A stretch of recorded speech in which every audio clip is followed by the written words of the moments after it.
Welcome to The Sound of Your Voice, how to analyze and improve your voice image with Dr. Carol Fleming.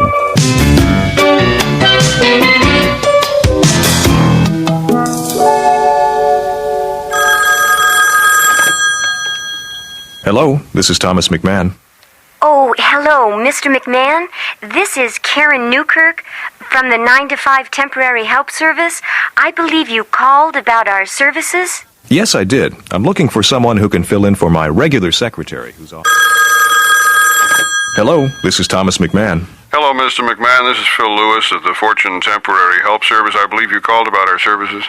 Yes, I did. I'm looking for someone who can fill in for my regular secretary who's on a pregnancy leave. Hello, this is Thomas McMahon. Hello, this is Cynthia Rodriguez at the Best Times Temporary Help Service. I believe you called about our services. If you were Thomas McMahon, which one of those temporary services would you consider first? Each one of those representatives said exactly the same thing, but they sure left different impressions on you, didn't they? It's not what they said, but what was communicated by the other, more personal features contained in the sound of their voices. Those features either detracted from or supported the content of their words. Chances are, Thomas McMahon is most favorably disposed toward the services of the last female caller, because her voice communicated confidence and professionalism. Have you ever considered the impact you make with the sound of your voice? In this program, Dr. Carol Fleming will help you to listen objectively to yourself. She'll help you focus on certain aspects of your voice to determine which characteristics are attractive and which ones you might like to improve. Carol Fleming has been helping people work on their voice image for more than 20 years. She has a private consulting practice in San Francisco, and she also teaches at the University of California Extension Program. She works with individuals as well as public and corporate groups, with all sorts of people who know that voice image is as important as visual image in the process of communication. Hello, I'm Carol Fleming.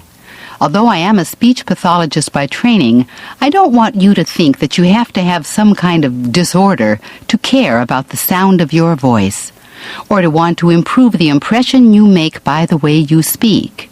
Many bright, healthy, and ambitious people are concerned about their impact as communicators. During my private consultations, I record and evaluate a person's speech using 24 dimensions of verbal behavior to describe the way a person talks. I play these recordings back later so the person can listen to how he or she sounds when talking in normal conversation. With this recording, these individuals are in a better position to evaluate their own speech image. Together, we determine what a person is doing that works well, sounds good, and seems most natural. This can be a difficult part of the listening task because most people are so darned self-critical. And they not only judge themselves harshly, they frequently pick on aspects of their speaking that are really quite normal and adequate. Perhaps the tendency to pause or to use a few uhs while they search for words, or some remnant of a regional accent. So a good part of my job at this point is helping the person understand which speech characteristics are, in fact, quite appropriate, even attractive, and which aspects deserve some attention. This program will help you get started listening to yourself. I want to help you focus on your own speech so you can get acquainted with your voice image. Most people have never considered the sound of their voice as part of their social or public image. They think image applies only to the way they look. And while looks are certainly important, it's the sound of your voice that establishes your personality, suggests your intelligence, and reveals your background. Your voice image may be a strong feature of your self-presentation, or it may be sabotaging your credibility and effectiveness. It's to your advantage to find out what you're telling people by the way you sound. When we get to the section on analyzing your voice recorded on tape, I hope to guide you away from the insignificant features so you can concentrate on those that really make a difference in your social and occupational relationships. Along the way, you'll learn a great deal about what makes a voice sound pleasant or unpleasant. You'll learn what makes some voices sound powerful to us and what reduces vocal impact. You'll also learn some interesting things like the differences among certain regional dialects, why some actors can talk on stage and be heard in the balconies, and how to take care of your voice to avoid or minimize discomfort, fatigue, or injury. I'll take an educated guess and bet you didn't like the sound of your voice when you first heard it on a recording. Here's a sampling of answers from people who were asked the question, "What do you think about the sound of your voice?"